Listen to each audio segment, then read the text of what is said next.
In Chapter 1, Lady assumes the role of analyst for the Black Company, marking a significant shift in both leadership and record keeping.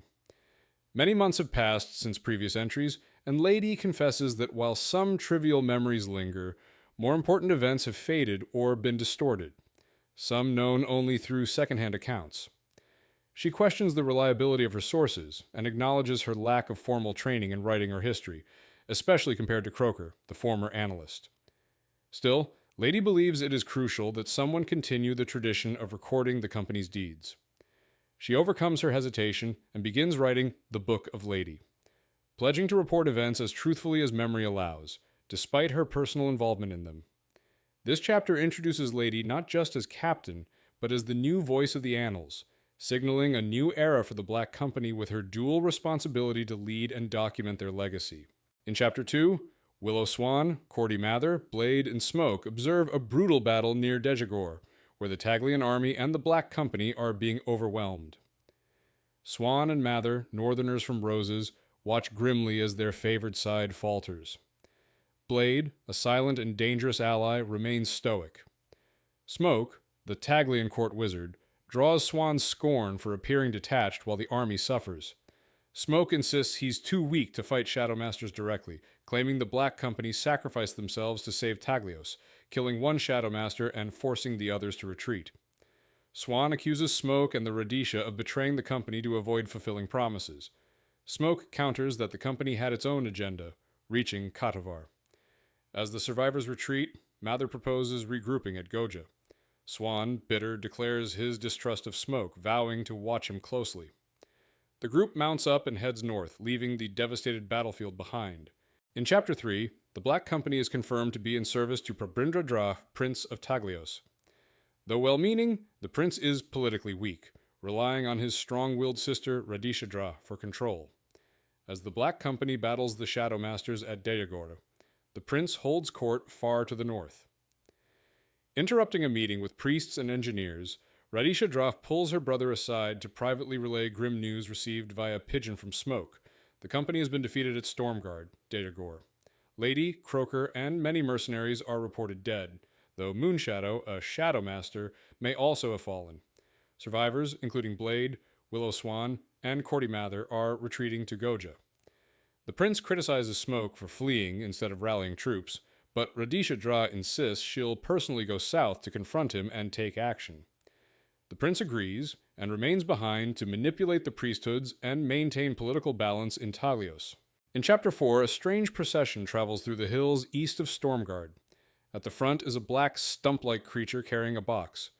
Floating behind it is Moonshadow, a mortally wounded Shadow Master with a lance through his body. Another man, pierced by an arrow, follows unconscious or near death. Two massive black stallions bring up the rear, while hundreds of crows circle above, acting as scouts and sentries. The group moves silently at twilight, cloaked in sorcery. At one stop, the stump creature builds a pyre and confirms the lance-pierced man is indeed Moonshadow. Despite torture, Moonshadow gives no answers. He is ultimately burned alive, and once consumed, the ashes are gathered and scattered during travel. The mysterious black entity leads the group onward, the wounded, arrow-struck man floating behind. The crows remain vigilant, driving off threats like a black leopard under the stump's mystical influence. Moonshadow is confirmed dead. In Chapter 5, Lady awakens beneath a pile of corpses after the battle at Dejagor. Disoriented, she slowly frees herself and removes her grotesque black armor, revealing her identity. Though she doesn't recall how she survived, she realizes she's alone and weak, haunted by the stench of death. Hearing voices nearby, she attempts to escape, but collapses. As looters approach, a sudden sortie from Dejagor distracts them, sparing her life. Regaining strength, Lady crawls back to the battlefield, recovers her ancient consecrated sword, and searches for Croker, her love. She finds only dead men. Croker and the company standard are gone. Fearing he was taken by the Shadow Masters, she breaks down. Scavenging supplies from a fallen elephant, she begins her journey north, driven by survival and vengeance. As her memories return, rage hardens into resolve. Believing herself the last of the Black Company, Lady swears to reclaim her past power and avenge her fallen comrades. In Chapter 6, Longshadow, a Shadow Master, isolates himself in a mirrored, light-filled chamber atop Overlook, his unfinished fortress near the southern edge of the world. Pathologically afraid of shadows, he remains surrounded by light to keep the dark entities on the nearby plane of glittering stone at bay. These shadow creatures hunger for him and freedom. Through sorcery, Long Shadow observes the battle at Stormguard and is pleased that his rivals Moon Shadow and Storm Shadow have been eliminated and Shadow Spinner weakened. He plans to subtly manipulate events so that Shadow Spinner remains occupied and unable to turn on Overlook, despite now commanding all 3 Northern Shadow armies. Aware of other threats, especially Lady, now free and dangerous, Long Shadow seeks a catspaw to act for him. He considers a festering power in the swamps north of Taglios ripe for manipulation. As Long Shadow contemplates his move, the shadows sense the escalating stakes and stir in anticipation. In Chapter 7, Lady hides in a ravine after fleeing the battlefield. Awakened by a crow, she senses Shadowmaster's soldiers nearby. As they approach, she manages to cast Golden Hammer, a minor spell, marking the first return of her magic. When one soldier flees, a massive man kills him, Ram, accompanied by a cunning ex-slave named Narayan. Narayan reverently recognizes Lady as the captain's lady and informs her that Croker is dead. Though devastated, Lady regains composure and joins them. They find 23 scattered survivors who recognize Lady and rally. She begins to rebuild command, gathering food and asserting leadership. Narayan introduces Sindhu, another devout follower bearing a colored cloth. Lady notices Narayan, Ram, and Sindhu all belong to different religious castes, yet share secret symbols. Her magic strengthens. She summons 4 of the company's elite black stallions. By dawn, 100 men gather. Lady vows revenge and prepares to lead them north, training for a future return. In Chapter 8, Lady leads her growing band of fugitives away from Dejagor, using the respite to instill discipline and shape them into a fighting force. She recognizes the cultural and religious divisions among them, especially the Taglian caste system and ingrained prejudices. Narayan, Ram, and Sindhu continue to serve her loyally, and Narayan reports that about 1/3 of the men are truly reliable. Lady devises a training strategy: redistribute weapons, organize squads, mixing religions and ethnicities, and isolate them from former social structures. She reintroduces her fearsome persona, Lifetaker, to inspire fear and loyalty. As she trains the men, she also rebuilds her magic, which is returning slowly after her sacrifice at the Barrowland. Lady declares herself captain of the Black Company, determined to rebuild it. She reveals her imperial past to Narayan, who begins to suspect her divine identity. Their march continues toward Goja, with unity, discipline, and vengeance as her goals. In Chapter 9, Lady slows her march toward Goja, allowing more fugitives to catch up. Despite numbers swelling, few join her alien, disciplined band. She establishes a fortified camp near a brook, but learns that Shadowmaster's cavalry are camped in the nearby woods. To prevent panic, she stations loyal men and begins defensive preparations. That night, Lady, Narayan, and Sindhu infiltrate the enemy camp, silently killing sentries with cloth garrots. After scouting, she assembles her best squads and launches a surprise raid. Using stealth and shock, they kill over 200 men and steal weapons, horses, and supplies. The survivors believe they were attacked by a demon. Lady, armored and surrounded by witchfires, adopting the terrifying avatar of Lifetaker. The success transforms morale. Lady begins shaping her force into a loyal, isolated army, forging identity through ritual, including a gruesome display of decapitated enemy heads. Her power, magic, and leadership begin to coalesce. In Chapter 10, Swan is interrupted from a peaceful moment by Blade, who informs him that the Radisha has a mission. The Radisha, now encamped at Goja, wants them to escort the wizard Smoke to investigate a disturbing report. Recently returned soldiers claim that Kina, a feared death goddess of an outlawed cult called the Deceivers, attacked their camp with a ghostly army. This terrifies Smoke, who once predicted a disastrous Year of the Skulls if the Black Company returned. The Radisha explains that Kina is a soul-devouring, chaos-bringing entity whose cult seeks to unleash her power through pain and death. If rumors of her return spread, the Deceivers may incite a bloody uprising. Despite skepticism, Swan, Blade, and Cordy Mather agree to investigate both the possible appearance of Kina and any signs of the lady's survival. As they ride out, the men suspect they're being kept in the dark, but recognize they may be Talios' last line of defense. In Chapter 11, Croker regains fragmented consciousness after being gravely wounded at Dejagor. Drifting between fever dreams and reality, he hallucinates a black horse and a robed figure. Visions that eventually coalesce into the terrifying realization that Soulcatcher, thought long dead, has taken him captive. Despite her history as a traitor and enemy of the Black Company, she is nursing him back to health in a dark forest grove once sacred to Kina. Soulcatcher reveals that it's been 7 days since the battle. Mogaba now leads the company in Dejagor, but faces overwhelming opposition.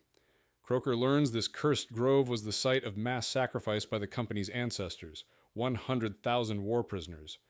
Soulcatcher plans revenge against Lady, not by direct harm, but by manipulating Croker into helping her destroy Lady emotionally. Her face is gone, replaced by a box holding her preserved head. Croker, horrified, realizes he's being coerced into her deadly game of vengeance. In Chapter 12, Lady experiences intense dreams filled with violent imagery, a towering female figure devouring demons, and a chilling voice that claims to be her mother calling her to power. Upon waking, Lady recognizes these recurring visions as more than nightmares. Something ancient and powerful is trying to seduce her through temptation, much like she once did in her own rise to power.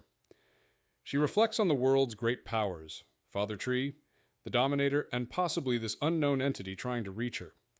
Despite her experience, she remains cautious and refuses to be drawn in. Back in the camp, Narayan Singh grows familiar, still cloaked in mystery. Lady initiates combat drills and considers troop morale as she prepares to move the army. Her suspicions rise as crows gather in unnatural numbers, ominous watchers. Feeling observed, she orders a mounted patrol, asserting her control despite Narayan's unease. She is determined not to be manipulated by ally or dream. In Chapter 13, Swan, Cordy Mather, Blade, and the cowardly wizard Smoke observe Lady's camp from a distance. Swan notes how unusually organized her forces are, suggesting her leadership is effective. Instead of confronting them directly, the group decides to investigate the site of a recent battle against the Shadow Master's men. Blade guides them across a ford and through the woods to the battlefield, where they discover the mutilated remains of hundreds, headless corpses left to rot, their skulls gathered elsewhere. The grotesque scene unsettles everyone but Blade. Smoke, overwhelmed by fear, vomits. They conclude the display was deliberate and disturbing. Swan becomes wary of Lady's ruthlessness, beginning to sympathize with Smoke's fear of her. Mather proposes pretending they are unaware of the massacre when they approach the camp, to gauge Lady's reaction. Swan agrees, recognizing it as a test of how Lady plays her game, and whether she's as dangerous as the evidence suggests. In Chapter 14, Lady and her group, guided by Sindhu, scout a grove suspected of being used by observers. Lady regrets not posting a squad to the knoll sooner. They approach directly and flush out 5 mounted Shadar, Jahamaraj Jah's men, who flee. Lady gives chase and collides with another group on the North Road, Swan, Cordy Mather, Blade, and Smoke. After subduing a Shadar rider, Lady interrogates Mather, who confirms they were sent by the Radisha due to rumors about her being alive. Swan reveals Jah has become paranoid, fearing her return might undermine his influence. Lady orders her army to break camp and march immediately for Goja to preempt Jah's political moves. She places Blade in command of 1 battalion and confirms suspicions that Taglian leadership never intended to honor their deal to support the Black Company's quest to reach Katavar. Lady accepts the betrayal without surprise and begins her forced march towards seizing control. In Chapter 15, Lady leads her force to Goja, arriving just before dawn and establishing camp beside Jahamaraj Jah's with strategic precision. Despite the darkness and exhaustion, Lady organizes the camp in a way that gives the impression of a much larger army, complete with skull-top poles to mark boundaries and intimidate onlookers. She assigns Blade command of a battalion, recognizing his reputation, and tasks Narayan with intelligence gathering and spreading dissent within Jah's forces. Lady uses her position and appearance of strength to draw attention from observers while quietly preparing for future conflict. When Jah arrives to inspect her growing camp, Lady subtly encourages her men to challenge his legitimacy. She sends Swan out, allowing him temporary freedom to gauge political response. Within the hour, Swan returns with an invitation from the Radisha. Lady, joined by Narayan and Blade, departs to meet her, leaving Sindhu in command and expecting the camp to be fully operational upon her return. In Chapter 16, Croker, recovering at Soulcatcher's temple, considers escape but realizes it's futile. Her crows still monitor him. Wandering beyond the temple, he reaches a familiar tree from his scouting days and recalls a moment when Soulcatcher had warned him via a crow-delivered arrow. As he walks further, Croker reflects on the aftermath of Dejagor, wondering about the fate of the Annals, the company's standard, and comrades like Mergen. While resting on a ridge, Croker spots an approaching column of 128 swamp warriors led by the Howler, a deadly Taken Thought long dead. The Howler appears feeble, but still dangerous. Croker recognizes these warriors from a past battle and realizes they are headed south, likely to ally with surviving Shadowmasters. Understanding the threat, Croker urges a crow to warn Soulcatcher and returns to the temple, determined to locate the company standard hidden by her. The chapter closes with rising tension as a new threat mobilizes. In Chapter 17, the narrator, Lady, grows wary of Smoke, suspecting he might betray her but sees no evidence. She meets with the Radisha, noting the sharp political tension and the Radisha's limited power. Lady introduces Blade and Narayan Singh as her battalion commanders, raising Radisha's concern, especially about Narayan. When questioned, Blade declares loyalty to Lady, causing visible strain. The Radisha leads them to a tower, revealing a growing encampment of thousands of families seeking lost soldiers. Women build funeral pyres to commit suti, ritual suicide upon hearing of their husbands' deaths. Lady is horrified, but Smoke finds the practice useful for political leverage. Jahamaraja arrives arrogant and weak-willed. Lady, Radisha, and others confront him, exposing his cowardice at Dejagor and humiliating him. After Ja leaves, Lady instructs Blade to inspect the troops and secretly tells Narayan to prepare countermeasures. The chapter ends with Lady committing to recruitment and preparing for war. In Chapter 18, the Lady is plagued by disturbing dreams of death and power, where she reigns over a land of decay. Though shaken, she refuses to let them weaken her resolve. Narayan reports that some of Jahamaraja's men might defect. The Lady approves a mission to assassinate Ya, who's plotting to abduct her and the Radisha and frame her for the Radisha's murder. With Narayan and Sindhu, the Lady infiltrates Ja's camp. Using a forgotten spell to blind a sentry, she sneaks into Ja's tent. When Ja awakens and tries to flee, the Lady strangles him with her rumal while the others restrain him. Narayan and Sindhu crush his bones, cut him open, and bury him secretly to prevent discovery. The Lady remains emotionally controlled, impressing her allies. Afterward, she dreams of a black woman praising her. She wakes feeling invigorated, her powers stronger, and her mood brightened.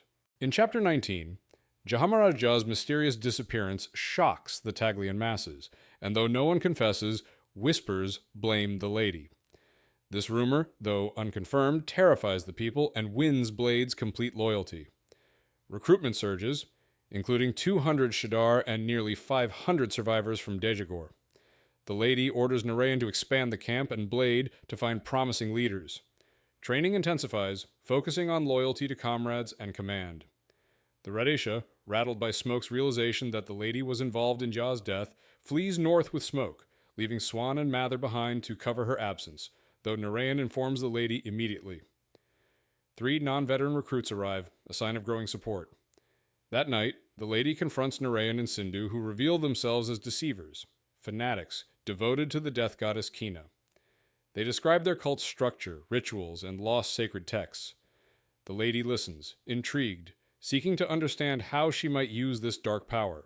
In Chapter 20, Croker wakes at dawn to find Soulcatcher has returned, exhausted and surrounded by crows. She brings him his armor from Dejagor, believing it will soon be needed. Croker informs her the Howler passed by, increasing tensions among the Shadowmasters. Later, Soulcatcher summons a pink-flashing imp named Frogface, revealed to be working for her. Frogface reports that Mogaba continues to resist the Shadowmasters, but tensions are rising between him and One-Eye, Goblin, and Mergen. He also warns that the Shadowmasters know Soulcatcher is active. Croker suspects something dangerous is coming. Soulcatcher announces that he is healed enough for surgery. In a disturbing scene, her headless body floats while her head watches nearby. Croker, a trained battlefield surgeon, prepares for the delicate operation to reattach her head, a procedure he doubts can succeed. The imp assists. As Croker begins the operation, he focuses entirely on the work, suppressing fear of failure. In Chapter 21, Longshadow regains his confidence following past failures. With the Howler en route and Shadow Spinner still weakened, he believes his plans are unfolding perfectly.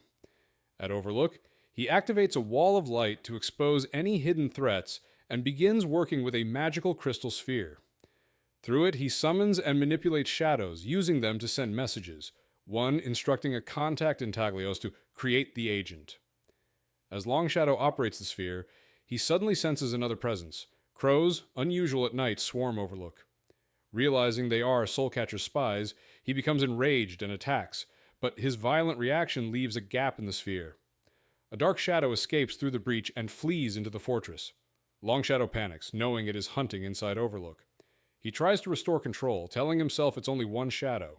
Meanwhile, the crows mock him, and he vows vengeance against Soulcatcher for her infiltration and surveillance.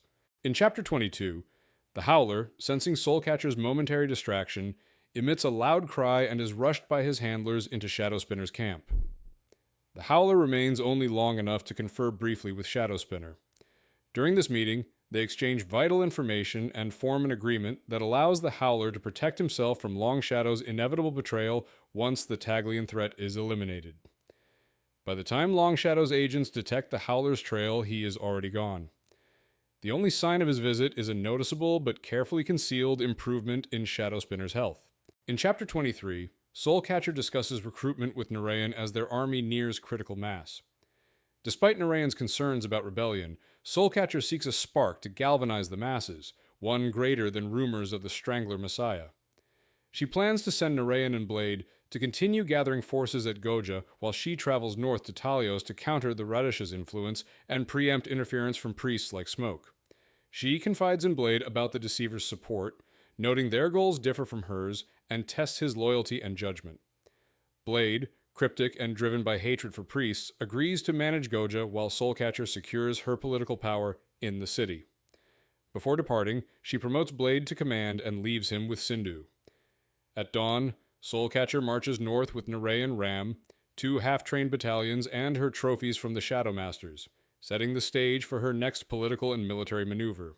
In Chapter 24, the Radisha informs the Prabindra and Smoke that the defeat at Dejagore didn't end the Black Company or nullify their contract. She reveals the woman in charge has recruited and trained 2,000 troops, eliminated Jahamaraj Jah, and gained the loyalty of Blade, making him her second in command.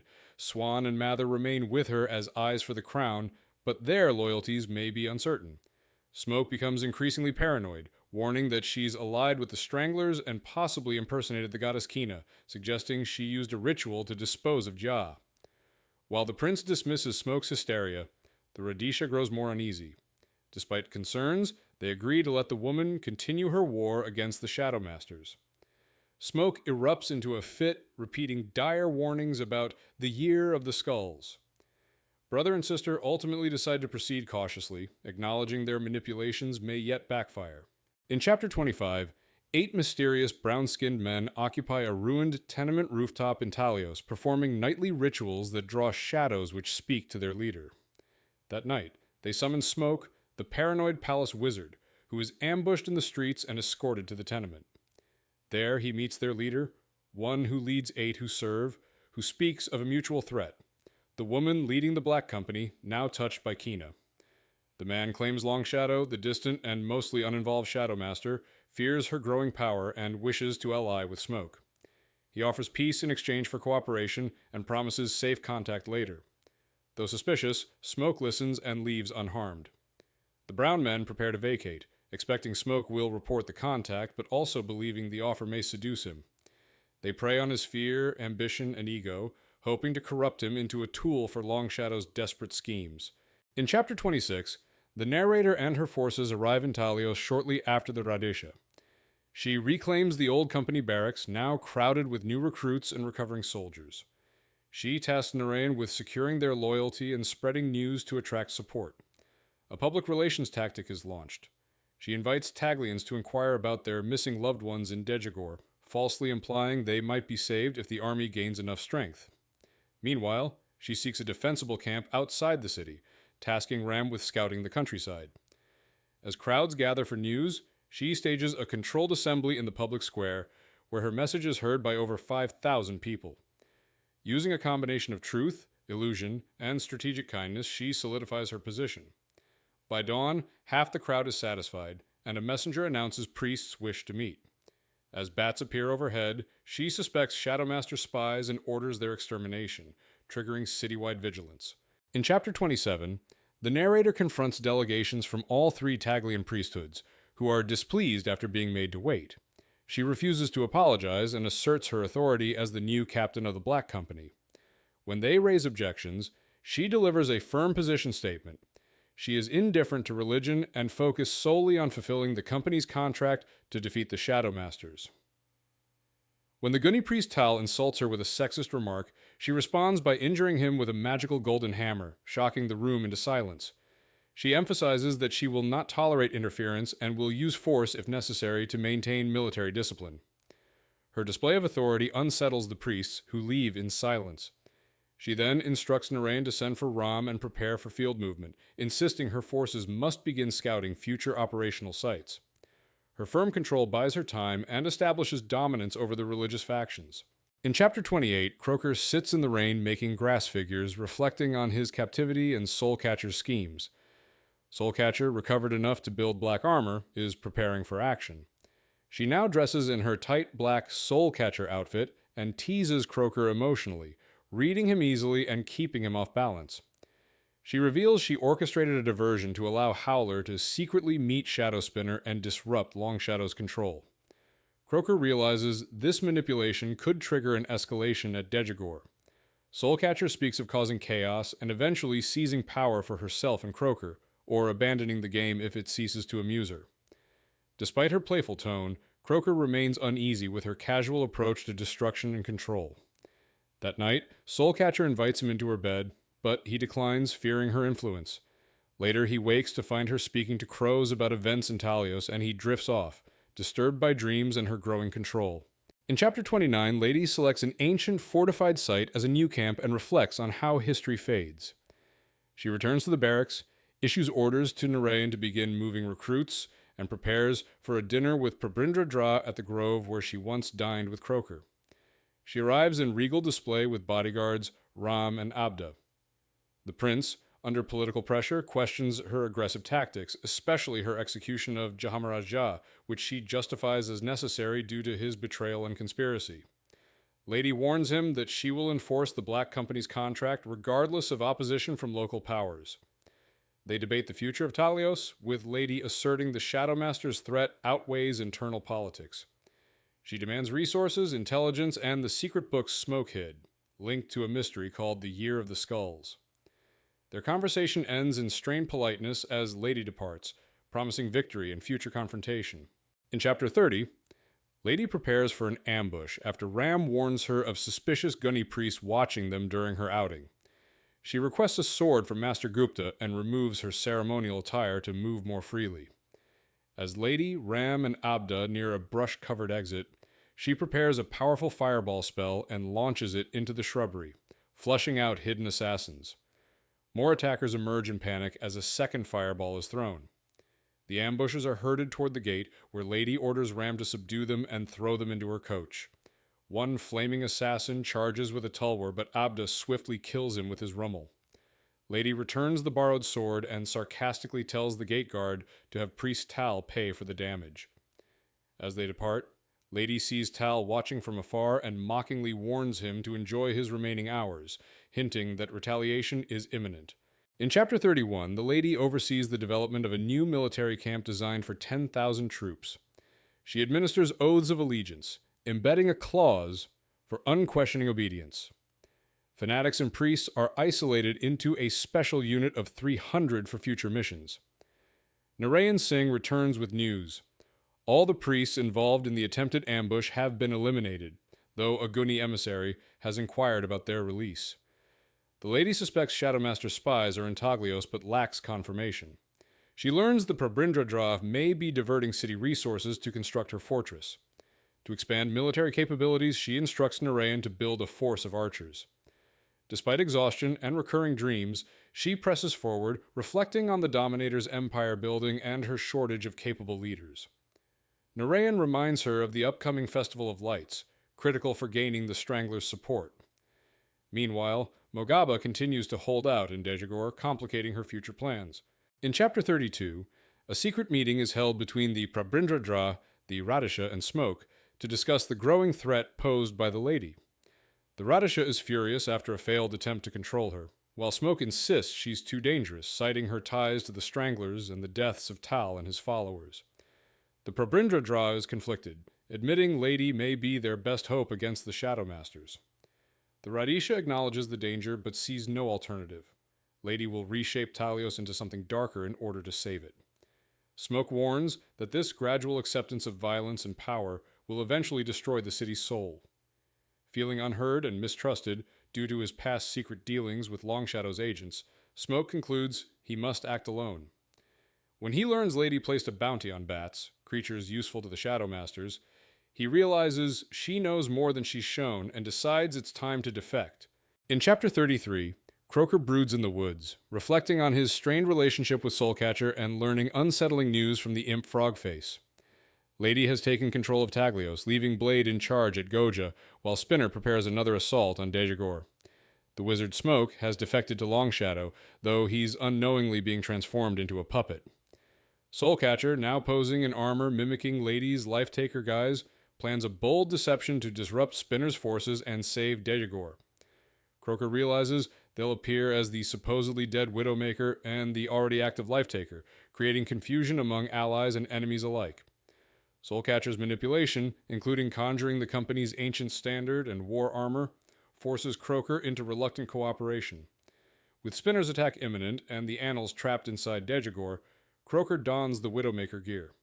As they ride to intervene, Soulcatcher revels in the chaos to come, while Croaker seethes, determined to play only the role needed to save the city. In Chapter 34, Willow Swan informs Blade and Cordy Mather that his patrols captured prisoners with news of a strange battle at Dejagor. Shadowspinner launched a major assault, but was repelled by two mysterious thunderbolt-throwing riders in black armor. The prisoners believed them to be Croaker and Lady, though Lady is in Taglios and Croaker is presumed dead. Sindhu suggests the figure could be Kina's daughter, though he contradicts himself often. Mather speculates a third party with powerful sorcery intervened to destabilize the balance between the Shadow Masters and their enemies. Blade wonders if this is illusion or bait. Suspicious that no scouts reported the battle, Blade resolves to head south and verify it himself. Mather decides to accompany him. Swan, bewildered, prepares to follow, noting the rising chaos. The chapter ends with Blade's abrupt departure and Mather and Swan following, driven by uncertainty, distrust, and the mystery of the supernatural attackers. In Chapter 35, after two religious groups withdrew their workers from her camp, the narrator realizes the cults are testing her authority. She orders Narayan and Ram to prepare archers and send provocative messages, making it appear she might resign. As her forces grow and fortifications progress, she suffers from nausea and nightmares, possibly caused by stress or the water. When Prabrindra visits, in response to rumors of her resignation, she denies it and warns him not to attend her public speech. He insists. At Aikurukadi Square, crowded with priests expecting her surrender, she delivers a powerful speech, warning that factionalism threatens Taglios. She dons her helmet, unleashes witchfire, and gives the signal. Hidden archers massacre the priests. The prince, present for the bloodshed, is horrified but complicit by association. As Narayan checks the bodies, Ram arrives with news from Blade at Goja, giving the narrator a timely excuse to move her forces before word of the massacre spreads. In Chapter 36, the Prabrindra is in shock after witnessing the massacre of 1,000 priests. When the Radisha presses for details, he confirms the woman didn't resign but instead orchestrated a brutal ambush.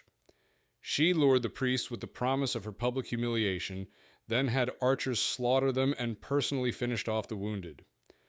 The Radisha is horrified, but quickly recognizes the political opportunity. With the religious orders in disarray, the state might regain dominance. The woman then arrives, still bloodied, and informs them the Shadow Masters attacked Dejagor, but were repelled. Blade is moving south, and she intends to join him. She orders the Radisha and Prabrindra to continue recruitment and construction in her absence. She reminds them she holds no political ambition, only a mission to destroy the Shadow Masters and fulfill the Black Company's contract. After she leaves, the siblings realize they're trapped in her momentum, with no choice but to ride it out. In Chapter 37, Lady remains with Narayan and the Deceiver cult at a grove desecrated by outsiders. Though the idol and relics were untouched, the temple is defiled, and purification will take weeks. With the festival moved to Natum, Narayan hints their true purpose is greater.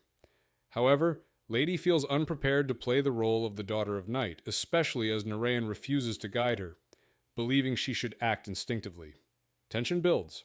A Jamadar named Moma Sharael attacks her, but Lady defeats and kills him with a combination of skill and sorcery. She stages a grim ceremony, marking all cultists' hands with the dead man's blood and magically stains them red, binding them to her. This act seals her position in their eyes as the Daughter of Night. That night, her dreams are warm and approving. At dawn, she, Narayan, and Ram depart. Narayan is shaken. His faith has become real, and that terrifies him. Lady shares his fear. In Chapter 38, Longshadow rages over recent betrayals and setbacks. The wizard Smoke resists his efforts to enslave him, despite torture. Longshadow suspects the Howler is behind Shadowspinner's mysterious recovery and vows revenge. He obsesses over the events at Stormguard, where Lady, Dorota Senjak, was confirmed to have been present, though she shouldn't possess enough power to defeat Shadowspinner's army and duel him to a standstill. Longshadow wonders if someone stronger was with her, wielding the lance. A flicker of fear overtakes him as he contemplates the existence of real beings behind the legends of Lifetaker and Widowmaker. Perhaps these were not just disguises, but genuine forces manipulating events. He climbs to his crystal chamber, looking out over the plain of glittering stone, feeling unseen forces closing in. Realizing Lady is the linchpin to unlocking hidden power and containing the coming threat, Longshadow turns his full attention back to breaking Smoke, believing he holds the key to capturing her. In Chapter 39, Blade leads his army toward Dejagor in cautious 20-mile advances, relying heavily on scouts and cavalry. Sindhu's forward men report no trace of the deceivers once stationed near the city. Blade consults with Mather and Swan, who confirm the Shadowlanders have suffered significant losses and remain harassed by Mogaba's sorties. They suspect the Shadowmaster, Shadowspinner, is aware of their movement, likely through magical surveillance using bats. Blade estimates the enemy could field 8,000 to 10,000 veterans, but doubts Shadowspinner would leave Dejagor exposed. 30 miles north of the city, scouts report enemy troops moved into nearby hills. Blade camps and advances cautiously over several days, probing enemy positions without triggering a full engagement. On the fourth day, his scouts bring promising news. When the enemy finally attacks, Blade executes a planned fighting withdrawal. His troops fall back under pressure, then resume harassment, wearing down the Shadowlanders until their patience breaks. In Chapter 40, the narrator halts the column and secretly prepares an ambush with Narayan, Ram, and their officers. He positions himself and Ram, both wearing Widowmaker-style armor with witchfires, at the center, using illusions to confuse enemy scouts. As Blade's forces approach, the narrator readies his troops for the attack, instructing Narayan to prepare them to plug the lines once Blade's men pass through. When Blade's army crests the ridge, confusion erupts until they recognize the narrator's force as allies. Willow Swan arrives, confirming the coordination was successful. Moments later, Shadowlander troops surge into the trap. Caught off guard and forced forward by their own comrades, they panic and attempt to retreat. The narrator signals his cavalry to pursue. Meanwhile, Blade's cavalry, having flanked wide, circles behind the Shadowlanders, trapping them. The enemy force is encircled and destroyed. Only a few escape. The battle ends swiftly, well before nightfall. In Chapter 41, following their tactical victory, Swan praises Blade's sudden rise to military competence. Despite the celebration, the narrator remains cautious, warning that the Shadowmasters still control the night. She and Blade agree that the recent win doesn't end the war, and new intelligence confirms that figures impersonating Widowmaker and Lifetaker disrupted Shadowspinner's siege. The narrator suspects a third party's involvement and emphasizes morale-building actions like donning the iconic armor to spread panic. She rides among the troops, reinforcing loyalty, while quietly enduring sickness that Narayan and Ram begin to notice. With no physicians available, the health of the army remains precarious. Later, she scouts Shadowspinner's siege works at Dejagor, and initiates plans for a night raid to demoralize the enemy and signal Mogaba. The siege lines show signs of distress and confusion. As the chapter ends, the narrator comforts a shaken Ram, vowing to do what she can to make things right. In Chapter 42, the Prabindra Dra reevaluates his stance on the Black Company after rereading historical records. Despite Smoke's manipulations, He finds no evidence to condemn them and grows confident they are not connected to the ancient evil Smoke fears. The Radisha expresses skepticism, but the prince remains resolute, convinced that the woman leading the current campaign, presumably the company's lieutenant, is not the daughter of Night. Their conversation is interrupted when Smoke unexpectedly returns, looking exhausted and shaken. He tries to hide his terror, haunted by Longshadow's control and torture. The Radisha angrily confronts him for his absence, revealing that the woman has dismantled the Taglian leadership and now holds unchallenged power, if she chooses to use it. Smoke, panicked, urges the royals to act before it's too late. But the prince, now fully distrustful of Smoke, states plainly that the old text convinced him that Smoke's claims are baseless and he now supports her. In Chapter 43, the narrator executes a surprise cavalry assault against the Shadowlanders, successfully scattering their forces and exploiting their disarray. Blade's men perform impressively, and the Shadowlanders retreat in chaos. As night falls, Shadowspinner retaliates with a massive magical attack, narrowly missing the narrator's position. With Shadowspinner's forces weakened and his spells misfiring blindly, the narrator plans a daring infiltration of the enemy camp to strike at the Shadowmaster directly. Despite exhaustion, she insists on going herself, needing to maintain the messianic image the Stranglers expect. Narayan selects 25 reliable men while Sindhu scouts ahead. Though Spinner's shadows remain confused, they proceed cautiously. Sindhu silently eliminates enemy sentries, and the group nears the shattered gates of the walled camp. Just as success seems within reach, a flare of magical fireballs exposes a second infiltration team. Taglian forces led by Mogaba, who had the same plan. Their proximity threatens both operations. In Chapter 44, Longshadow and the Howler use Smoke to search for Senjak, but discover she has eluded their surveillance, possibly reaching as far south as Stormguard. Frustrated by Smoke's failure and Shadowspinner's disarray, they combine their powers to observe the situation. Shadowspinner's losses are severe, 4,000 men gone, the siege in chaos, and Senjak seemingly at the heart of it, either regaining her powers or aided by another sorcerer. Longshadow, determined to capture her, instructs the Howler to use a new flying carpet to retrieve her and assigns 3 elite guards for support. The Howler, intrigued and eager for revenge, agrees. Longshadow warns of dire consequences if the Howler fails, including unleashing one of the major entities from the plane. As the Howler departs, Longshadow prepares additional moves, attempting to recontact Shadowspinner and sending shadows toward Dejagor. Spinner remains unresponsive, possibly overwhelmed or dead. The threat against Senjak escalates. In Chapter 45, the lady unexpectedly reunites with Mogaba outside Dejagor. His surprise is evident, but he quickly regains composure. Mogaba's remaining Nar warriors join forces with hers, pushing toward Shadowspinner. Mogaba inquires about the lance, hinting at political tensions over leadership. They speak privately, with Mogaba questioning her powers and allies. She remains vague, emphasizing her focus on destroying the Shadowmasters. As a Shadowlander counterattack begins, Mogaba withdraws, and the lady escapes with her group into the ravines. Sindhu nearly captured Shadowspinner, but was thwarted by an alert, yet survives. Narayan confirms the Stranglers suffered minimal losses.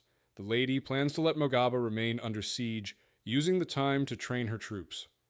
She reflects that while Dejagor holds little material value, its symbolic importance could inspire rebellion if reclaimed. However, she is physically weakened, requiring Ram's help to return to camp, underscoring her growing strain amidst the conflict. In Chapter 46, Croaker and Soulcatcher, posing as the lady, arrive at the fortress near Talios, which has rapidly expanded under Catcher's command. Croaker is disturbed by Catcher's seductive behavior and resemblance to the lady, and realizes she's impersonating Lady to seize control. They meet the Prabrindra Dra, who is surprised by their return. Catcher lies about a victory near Dejagor, and her reasons for leaving Blade behind. Croaker realizes Catcher's plan, trap the lady beyond the main river during the rainy season, preventing her return, while Catcher consolidates power undisturbed. Catcher assigns Croaker the glamoured identity of Ram, and gives orders to watch Smoke, especially if he approaches the Street of the Dead Lamps. Catcher's mysterious allies call her Daughter of Night, implying deeper secrets. Croaker, powerless and disguised, struggles with growing suspicion and helplessness, aware of Catcher's manipulations but unable to stop them as her influence tightens. In Chapter 47, the narrator suffers from disturbing dreams and morning sickness, weakening her physically. Narayan wakes her urgently, leading her to a shocking sight. The plain has been deliberately flooded by diverted aqueducts, cutting off Mogaba and trapping his forces. Shadowspinner's army has vanished north and south, signaling a pincer movement. Realizing the danger, the narrator orders a rapid retreat to avoid entrapment. She and her group barely make it back to camp, where Blade has already anticipated the situation and mobilized the troops. She orders cavalry to harass both flanks and uses a deception tactic, dragging brush to stir dust and simulate an eastward retreat. The real plan is to lure Shadowspinner into pursuit while escaping north through the hills. Blade guesses that Spinner would leave behind his weaker troops, and the narrator plans to ambush them.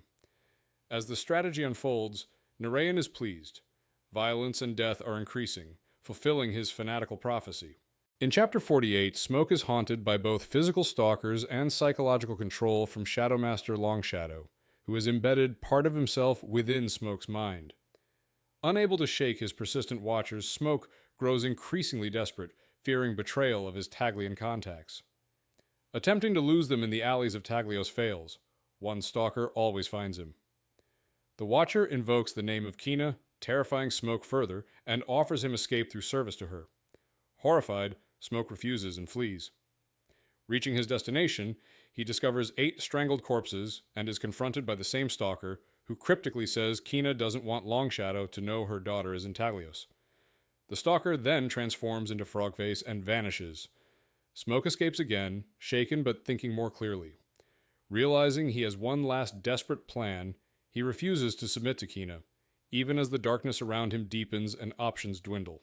In Chapter 49, the narrator leads a successful attack against Longshadow's remaining forces at dusk, routing them completely except for those the cavalry couldn't reach. With the battlefield secured by nightfall, Swan warns that Shadowspinner will soon discover the defeat and retaliate. Realizing that night belongs to Shadowspinner, the narrator abandons plans to strike the southern group, knowing any movement will now be visible to the enemy. Fearing Shadowspinner may ally with Longshadow out of desperation, the narrator rejects Blade's suggestion to impersonate enemy troops and instead decides to retreat north. This move appeases Narayan, who remains doubtful of the narrator's commitment to becoming the Daughter of Night. The troops also need time to recover. Though Blade questions the safety of Mogaba's men in the city, the narrator believes Mogaba can handle it, for now. Despite misgivings, the group heads north, having gained tactical advantage and temporary safety. In Chapter 50, Smoke, though a modest wizard, recognizes the Daughter of Night has been spying on him and races through the palace to a shielded room. There, he seals a spiritual leak, casts a concealment spell, and attempts to contact Longshadow through a mercury bowl. As guards pound on the door and something supernatural claws at his defenses, Smoke manages to communicate a warning to Longshadow. Just as he begins to receive a reply, his shield breaks. A demon materializes from the smoke, attacks him, and throws him into panic. As the door breaks open, the Prabindra and Radisha arrive and witness the creature assaulting Smoke. The prince throws a shard of wood, startling the creature into vanishing. In the aftermath, Smoke is found barely alive, huddled and torn. The prince orders aid immediately, knowing Smoke won't survive long without it. The attack confirms the terrifying powers now in play. In Chapter 51, Longshadow erupts in rage upon learning of Smoke's failed report and likely death, but swiftly regains control. Believing the situation may present an opportunity, he orders a sending bowl prepared to contact his allies. He speaks with the Howler, who confirms that their forces were recently tricked, again, by the Lady. Longshadow reveals Smoke's final warning. The Lady is in Taglios, and she knows Smoke was their agent. She unleashed a demon to destroy him after he reported her presence. Though the Howler insists she was elsewhere days ago, Longshadow argues she's regaining her powers and possibly using illusions to mislead them. He suspects she may be searching for the Lance, a powerful artifact lost in battle. Longshadow urges the Howler to abandon Dejagor and capture the Lady before her strength returns completely. After their exchange, Longshadow vents his fury and despairs at his inability to act directly due to greater forces beyond his control. In Chapter 52, the narrator's forces regroup 2 days north of Dejagor. Morale is high after recent victories, though she warns her men not to mistake luck for invincibility. Narayan Singh and Blade present a plan to trap Shadowspinner, but she doubts its success, believing Spinner too cautious. Narayan attributes their success to Kina, claiming her spirit is active. Though skeptical, the narrator acknowledges the goddess's presence in her dreams. Blade suggests assassinating Shadowspinner and proposes a strike team. He recognizes Narayan as the ideal killer, but notes his lack of stealth skills. Blade recommends disguising or cloaking the group using illusion magic. The narrator agrees to the team: Narayan, Ram, Blade, Swan, and 2 deceivers. Blade also warns of wild cards, like Soulcatcher and the Howler, whose spies, crows, may be watching. The narrator conjures an illusion to confuse them and shares what she discovered in the grove. Blade, newly invigorated, expresses excitement for the coming mission. In Chapter 53, the Prabindra admires his regal appearance before meeting with the lady, wearing ornate garments and a symbolic jeweled state sword. The Radisha teases him for dressing like a peacock and questions his motives, suspecting he's hiding something. Though amused, she remains wary of his growing affection for the lady, whose behavior has changed since her return. The prince insists he's still loyal to Talios and believes the lady only wants to uphold their alliance with the Black Company. Their conversation turns to Smoke, who remains unconscious and unresponsive after his attack. The prince demands that his healers help Smoke recover so he can reveal what happened and why the demon targeted him. Both siblings worry about the potential dangers Smoke's secrets pose to Talios. The Radisha ultimately agrees to accompany the prince to meet the lady, recognizing the value in observing their interaction and the prince's cautious strategic thinking. In Chapter 54, Croker, disguised as a Shadar soldier, grows disillusioned while serving Soulcatcher, who is politically courting the prince. Croker suspects she is manipulating him emotionally and begins to wonder if surrendering to her would end her pursuit. During a ride with Soulcatcher, the prince, and the Radisha, an ambush led by the Howler disrupts everything. Explosions disable the coach. Croker fights off attackers and the Howler escapes, seemingly taking Soulcatcher. When the enchantments binding Croker's identity vanish, the Radisha recognizes him. Croker takes control, realizing Soulcatcher was mistaken for Lady, and that the Shadow Masters likely targeted her. He rescues the prince and organizes witnesses while grappling with injuries.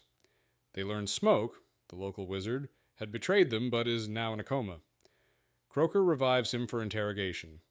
Afterward, the prince agrees to keep him in a magical coma for safety. Croker resolves to act quickly while briefly free from Catcher's control. In Chapter 55, Lady leads a covert team toward Shadowspinner's camp, undetected by his shadows and bats. Narayan expresses doubts due to the absence of their usual crow observers, an omen that unsettles him. The group, Lady, Narayan, Ram, Swan, Blade, and 2 armholders, sneaks into the demoralized Shadowlander encampment. Narayan identifies a tent as Shadowspinner's location, and Lady confirms his presence through her senses. Inside the tent, Shadowspinner ambushes them, revealing he had been expecting them and uses magical attacks to subdue Lady. Ram crashes through the tent wall, initiating the attack. Narayan and the armholders entangle Shadowspinner, while Blade delivers the fatal stab to his heart. Despite this, Shadowspinner continues struggling, forcing the group to hack him apart. They decide to burn and scatter his remains to prevent resurrection. As they flee, howls erupt in the distance, signaling danger. Ram urges Lady to run as Shadowlander soldiers begin to stir, alerted by the noise. In Chapter 56, Croker returns to the city barracks just hours after the Shadowmaster's attack on the Prabindra. The entire city of Taglios is enraged, united in outrage, and now knows Croker is alive. His fake death revealed as a ruse to draw the enemy into error. A surge of untrained, poorly armed volunteers floods the compound, eager for vengeance. Croker orders them to march south in groups of 5,000, knowing most won't make it past Goja, but giving them the illusion of action. Joined by the prince, Croker collects weapons, including a special bow and black arrows once gifted to him. These he reserves for critical moments, believing the time has come. As they leave the city, the prince doubts his decision to defy his sister and accompany Croker. Croker urges him to act without hesitation and confirms Lady had sent the elite archers to guard the fort at Vednaboda, their next destination. In Chapter 57, the narrator and her group are trapped in the Shadowlander camp. Ram suggests she impersonate Kina. She creates the illusion and brandishes Shadowspinner's severed head, demanding submission. Swan and Ram support the deception by commanding the enemy to kneel before the Daughter of Night. Miraculously, the Shadowlanders comply. Narayan leads a chant invoking Kina, and the narrator performs theatrics to deepen their belief, including drinking water disguised as blood and marking the soldiers with magical stains. Many soldiers accept her authority. Others flee. She instructs the remaining officers to maintain the siege on Dejagor, but not to attack unless it's the Nar. She learns Mogaba's brutal control over Dejagore has caused revolt, starvation, and desertion. Mergen and Sindhu are interviewed. Mergen reveals One Eye and goblins sent him to find her, while Sindhu denounces Mogaba's heretical doctrines. Mergen explains Mogaba aims to reshape the company into religious crusaders. Overwhelmed, the narrator falls ill at dawn. In Chapter 58, Long Shadow receives word that Howler is returning with the lady, but something is wrong. Howler is flying slowly, in unbearable agony, poisoned and barely alive. As Long Shadow awaits his arrival, shadows bring further bad news. Shadow Spinner is dead, his army will collapse, and Stormguard is lost. Half of the Shadowlands' military power has evaporated, and the Black Company will soon re-emerge from Dejagor. Despite this chaos, Long Shadow focuses on what matters. Howler has captured the lady. Her knowledge, once unlocked, will make him the most powerful being in the world. But when Howler crash lands, Long Shadow is horrified by the extent of his injuries. The poison afflicting Howler is supernatural. Together, they fight it off long enough for Howler to reveal the truth. He was stabbed by the lance, a weapon of immense power now in the company's possession. Long Shadow realizes he must preserve Howler to survive what's coming next. In Chapter 59, Croker secures his hold on Dejagor, organizing the remnants of Shadow Spinner's shattered armies, less than 6,000 men, half of them substandard. He posts his own men behind them as a precaution, and sends Mergen back into the city to quietly inform the survivors, excluding Mogaba's loyalists. Reports from deserters reveal worsening disease and executions under Mogaba's rule. Mergen is now being hunted. Croker prepares to leave with Narayan and Ram for the festival, though he remains wary. 600 soldiers desert Mogaba in one night and are welcomed with honor. Shadow Spinner's brainless head becomes Croker's new symbol. Croker entrusts Blade with command and encourages integrating willing Shadowlander troops. As he rides north, Croker reflects on looming threats: Long Shadow, Howler, and Overlook Fortress. Though Taglios is stable and under his control, and he feels optimistic, he is haunted by worsening sickness, troubling dreams, and memories of his sister. The struggle is far from over. In Chapter 60, Croker and the Prabindra arrive at the garrison camp above the Vednaboda Ford, exhausted from a punishing ride. Croker assumes command and explains to the astonished garrison officer that they are fleeing enemies and must remain hidden.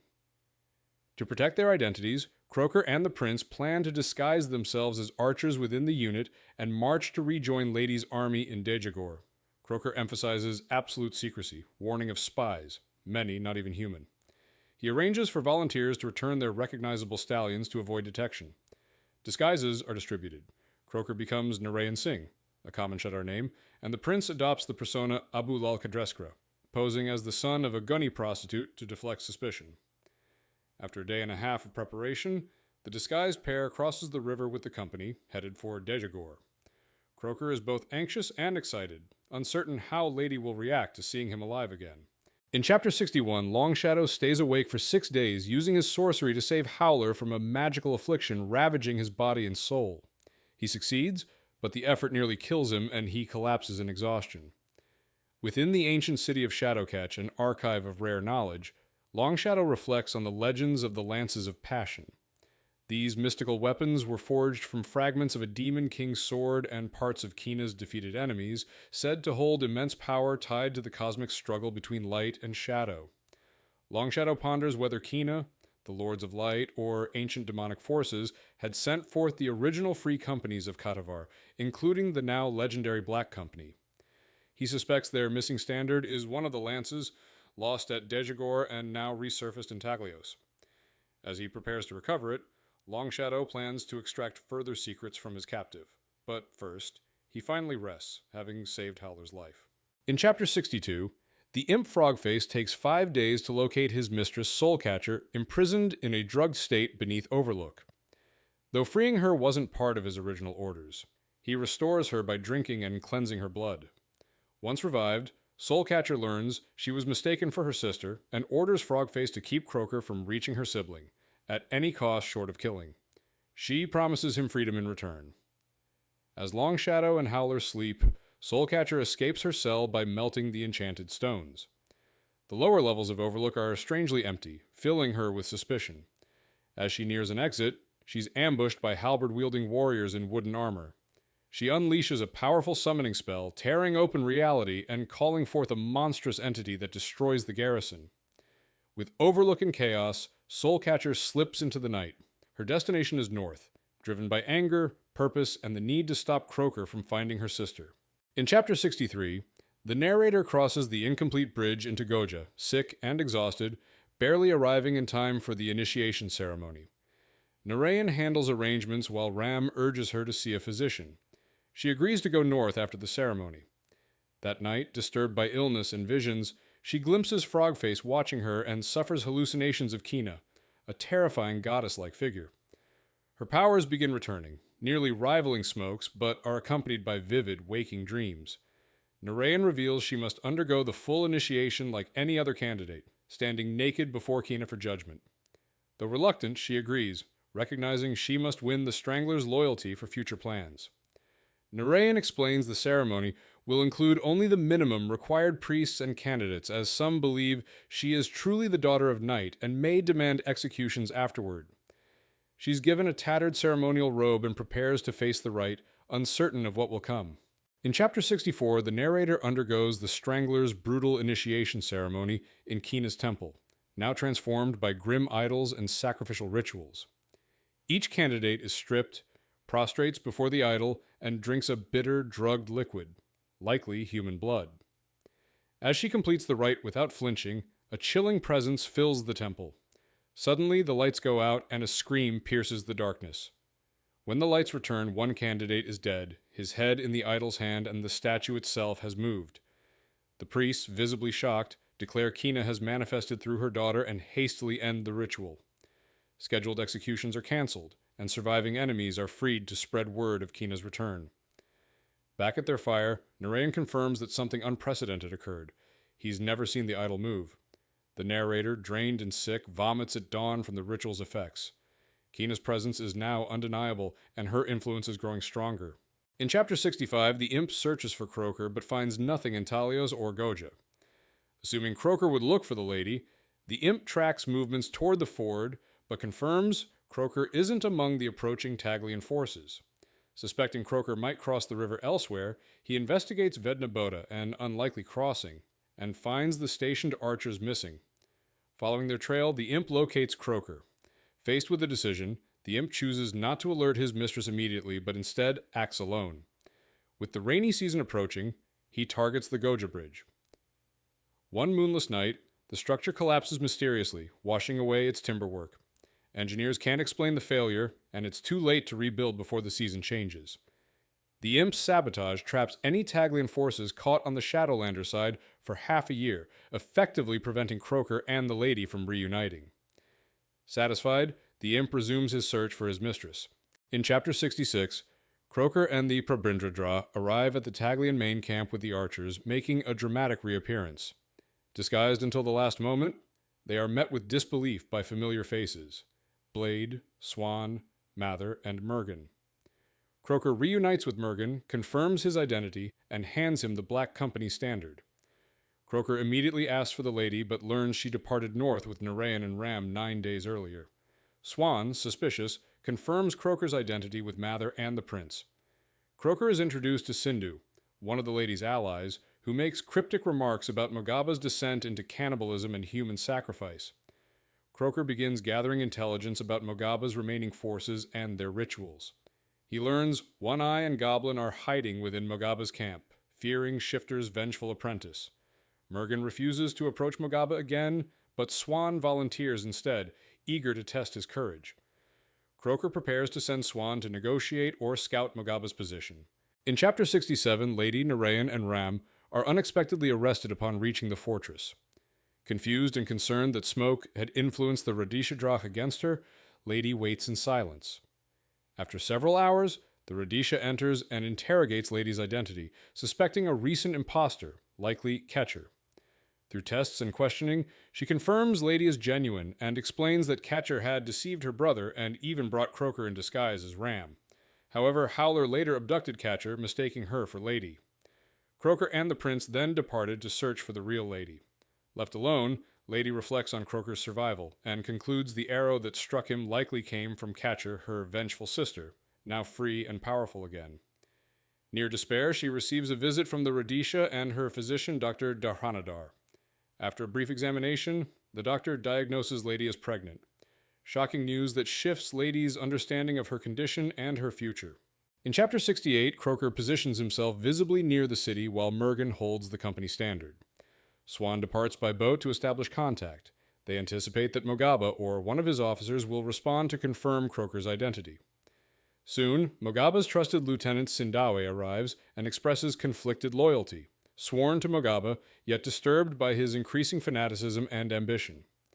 Sindawe reveals Mogaba hoped to replace Croaker and become a legendary captain, but his obsession has grown into delusion. He now rallies forces around a Dark Mother cult, attempting to start a religious crusade.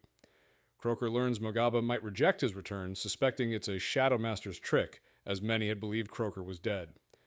Croaker decides to confront Mogaba directly, refusing to eliminate him, but prepared to demand he step down if he won't accept Croaker's leadership. Sindawe agrees to warn Mogaba and hopes honor will prevail before a deeper rift fractures the company. In Chapter 69, Long Shadow discovers that Howler mistakenly abducted the wrong woman, Soul Catcher, not her sister. Furious, Long Shadow blames Howler for the failure, though it was his own directive that led to the error. Howler, recovering from his injuries, remains silent, knowing Long Shadow never admits fault.